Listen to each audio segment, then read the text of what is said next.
There's not a lot of slam dunk cases out there, but having the CEO openly admit to wrongdoing while mocking the victim, that'll do it. The problem is the Rocket Man is so confident in himself that he doesn't seem to realize how much damage he did with these tweets. It all starts with an employee of Twitter finding that they have been cut off from all of their work access. Unfortunately, this is a common pattern for Twitter to just let people go and not tell them about it, but this employee wanted some closure. So they went to Twitter, where Elon spends most of his time, to ask, do I still have a job? To which Musk himself replies, what work have you been doing? The employee was smart and asked for written consent before disclosing the stuff he was working on. Once he got it, he goes on to describe multiple efforts taken on Twitter's behalf. Turns out this employee was part of a company called Figma, which was acquired by Twitter, thus making him an employee of Twitter. As the employee described the work they were doing, it appears Elon Musk didn't actually remember this person, which is fine. He fires a lot of people and acquires a lot of company. But then he asks, are you a people person? Kind of ironic considering what happens next. At some point in the exchange, the employee got notice that they're fired. They're no longer with the company.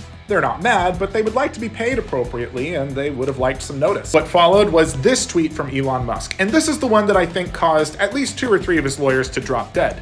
The reality is that this guy, who is independently wealthy, did no actual work, claimed as his excuse that he had a disability that prevented him from typing, yet was simultaneously tweeting up a storm. Pot calling the kettle black. Can't say I have a lot of respect for that, but was he fired? No. You can't be fired if you weren't working in the first place. Think before you tweet, Elon, because not only did you admit to letting this person go, you also strongly implied it was because of their disability. And now look what happens next.